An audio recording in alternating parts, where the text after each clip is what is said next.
इस बार राजनाथ जी एक और फैक्टर देखा गया है जिसकी काफ़ी चर्चा है, वो है प्रशांत किशोर फैक्टर। लोग कह रहे हैं इस बार ये ट्रायंगुलर फाइट है। एक इन्होंने प्रशांत किशोर जी ने अपनी नई पार्टी जनसुराज बनाई, पिछले 3 साल से बिहार में वो गांव-गांव जा रहे हैं, अपनी बात कह रहे हैं। तो क्या आप पीके फैक्टर कितना बड़ा है, कितना वोट शेयर उनको मिल पाएगा, किसका वोट अधिक काटेंगे, आपका या महागठबंधन का? देखिए, मैं मानता हूं कि वो फैक्टर इनसिग्निफिकेंट है। अच्छा, इनसिग्निफिकेंट फैक्टर है, उस पर तो विचार करना ही नहीं चाहिए।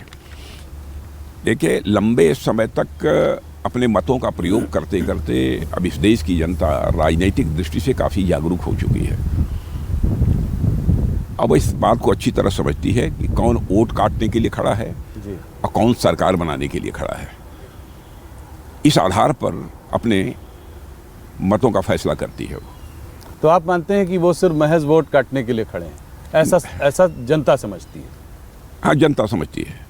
हाँ, माने वो जानती है कि इनको शायद ही एक भी सीट नहीं प्राप्त होगी। लोग ये मानकर चल रहे हैं बिहार में, जो हमारी बातचीत हुई है। जी। मैं अपने आकलन के आधार पर बतला रहा हूँ। जहां आपने एक तरफ जीविका दीदी की बात करी, उसको एक गेम चेंजर स्कीम की तरह आप लेकर आए, तेजस्वी जी ने हर घर में एक गवर्नमेंट जॉब देने की बात की। आप लोगों ने, आप तमाम नेताओं ने खिल्ली भी उड़ाई, कहा कि ये कैसे स्वाभाविक है, ये कैसे होगा, 2 करोड़ फैमिली में 2 करोड़ जॉब कैसे देंगे, इतना पैसा कहाँ से आएगा। उसके बाद आपकी पार्टी ने खुद 1 करोड़ जॉब देने की बात कर डाली, ये कैसे? देखिए, ऐसा है ना कि लगभग हर परिवार में जो उन्होंने वो रोजगार देने की बात ये कही है, मैंने नौकरी देने की यह बात कही है, वो मुझे लगता है किसी भी सूरत में संभव नहीं है। और सरकारी नौकरी देने की बात कही है जी। हम लोगों ने जॉब देने की बात की है जी। जहाँ सरकारी नौकरी आवश्यक होगी, सरकारी नौकरी भी देंगे, लेकिन उनके हाथों के लिए कोई ना कोई काम मिले जी। ताकि वह अपनी जीविका ठीक तरीके से चला सके। यह हम सुनिश्चित करेंगे। हम जनता की आंखों में धूल झोंक कर उनका समर्थन हासिल नहीं करना चाहते, जनता को गुमराह करके हम उनका समर्थन हासिल नहीं करना चाहते, बल्कि जनता की आंखों में आंख मिलाकर हम लोग राजनीति करते हैं। और किसी भी सूरत में हम अपने कृति और कथन, वर्ड्स और डीड्स में अंतर लाकर क्राइसिस ऑफ क्रेडिबिलिटी यानी विश्वसनीयता का संकट राजनीति में पैदा नहीं होने देते हैं। यह पूरी सावधानी हम बरतते हैं। इसलिए जो भी बोलना होता है हम नाप तौल कर ही बोलते हैं। एक और बड़ा सवाल इससे उभर के आता है और वो ये है रेवड़ी कल्चर का सवाल। प्रधानमंत्री ने खुद इसका क्रिटिसिज्म किया है, मगर अगर आज आप देखें तो हर स्टेट में, चाहे वो मध्य प्रदेश हो चाहे कर्नाटका हो, अब और आज बिहार में जिस तरह के वादे किए जा रहे हैं, ये कैसे संभव है कि इसको कैसे फंड किया जाएगा, रेवेन्यू कहाँ से आएगी?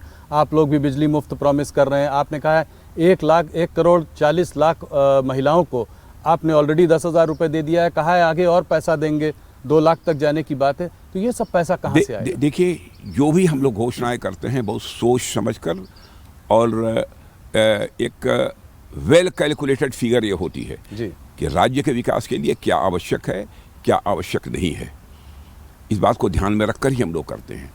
और जो कुछ भी हम घोषणाएं हम लोगों ने अपने चुनावी घोषणा पत्र में की हैं कि हम इतना मुफ्त बिजली देंगे, लोगों को इतनी यूनिट पर फैमिली मुफ्त बिजली देंगे जी। तो मैं समझता हूं कि उनके आर्थिक हालात को सुधारने के लिए, उनकी परचेजिंग कैपेसिटी को बढ़ाने के लिए, उनकी जिसे कहा जाए कि एक अर्निंग की माने कमाई की क्षमता को बढ़ाने के लिए जितना आवश्यक है वही उसी की हम लोग घोषणा करते हैं, बहुत नाप तौल कर। तो जैसे लाड़की बहना जो और स्टेट्स में जो स्कीम्स हैं वो डायरेक्ट बेनिफिट ट्रांसफ़र की बात करती हैं, आपकी स्कीम जीविका दीदी जो है वो क्या अलग है? क्या वो एंटरप्रेन्योरशिप की बात करती है? जीविका दीदी का तो उसके अर्थ ही ये है कि हम उनको कुछ न कुछ सहायता मुहैया कराएंगे ताकि अपनी वो जीविका ठीक तरीके से चला सकें और उनकी आर्थिक स्थिति पहले के कंपैरिजन में बेहतर हो सके। जब सभी लोगों, सभी हाथों को काम मिलेगा, चाहे वो जिस तरीके से काम मिले, यदि वह काम मिलेगा तो सभी अपना जो है उस राज्य की अर्थव्यवस्था में कंट्रीब्यूट कर सकेंगे। और यह प्रयत्न किसी भी राज्य सरकार को करना चाहिए और किसी भी राजनीतिक पार्टी को अपने घोषणा पत्र जारी करने के पहले इन सब सारे विषयों पर गंभीरतापूर्वक विचार करना चाहिए।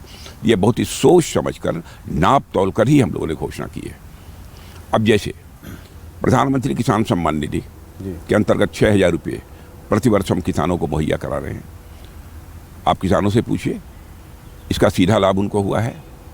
उसके परिणाम स्वरूप अपने खेत की बुआई करने के बाद जो फर्टिलाइजर की आवश्यकता होती है, उस आवश्यकता की पूर्ति 6,000 रुपये से होती है। जी। और उसके बाद फूड ग्रेन का उत्पादन बढ़ता है। तो स्वाभाविक है कि अर्थव्यवस्था को एक ताकत मिलेगी, उससे बल मिलेगा। तो एक दूर की सोच जी के साथ ही हम कोई आश्वासन देते हैं और कोई कदम उठाते हैं।